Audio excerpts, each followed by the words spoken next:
And with that, let's bring in Dan Hoffman, former CIA station chief who served in Moscow. Dan, this was the second time both President Biden and Putin spoke this month. This phone call was shorter. It lasted about 50 minutes. What do you make of what was said on the phone call as far as we know, and what happens next? Well, this phone call, which should be noted, was made at the request of Russian President Vladimir Putin. And make no mistake, the Russians have really seized the initiative on this issue by amassing 100,000 troops and creating a false sense of urgency with unreasonable demands against NATO and Ukraine in particular. Vladimir Putin has framed the debate, and we have fallen into his trap.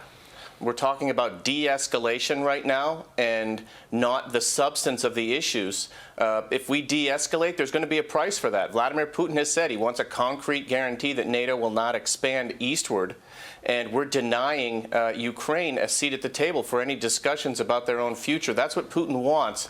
He wants to crush Ukraine's democracy. And they are an existential threat to Russia, not because of the military threat that Putin speaks about so much, but because of liberty and freedom and democracy.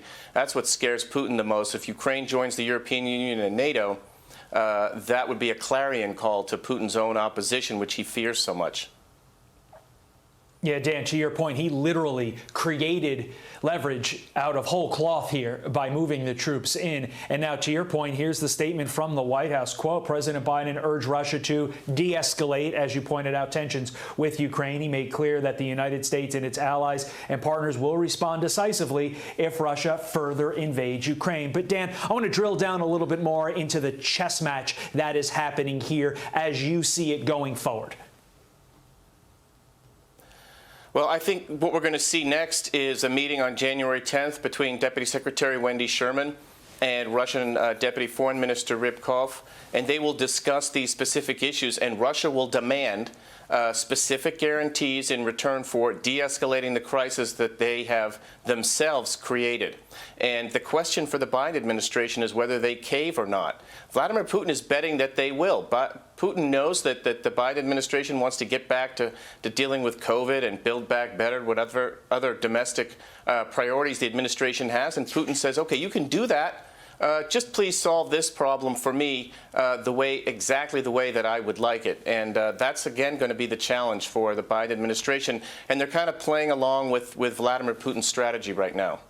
Well, Dan, Vladimir Putin said that it would be a colossal mistake if the United States increases sanctions on Russia, and that could rupture our relationship with the country entirely.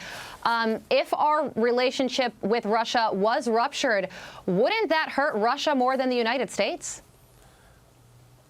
Well, I think that's a threat from Vladimir Putin. And, you know, President Biden yesterday said there were two ways that this could go. One is for Russia to de-escalate. Again, that would only happen if we gave Russia the guarantees that they want, a NATO expansion.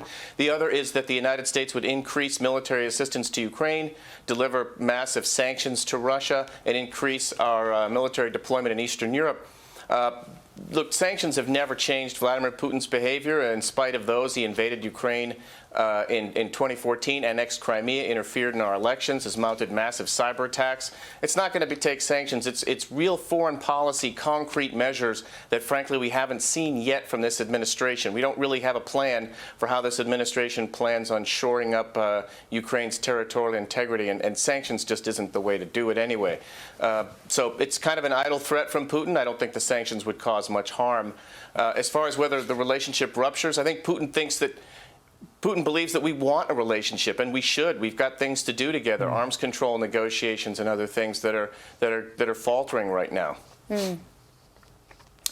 Dan Hoffman, we look forward to talking with you more about this in the new year. Thank you very much, sir. Hi, everyone. I'm Brian Kilmeade. I want you to do me a favor. I want you to click to subscribe to the Fox News YouTube page. This is the only way that I know for sure that you're not going to miss any great commentary, any great news bites, any great interviews coming your way on Fox. You can get it all here on YouTube. So subscribe right now.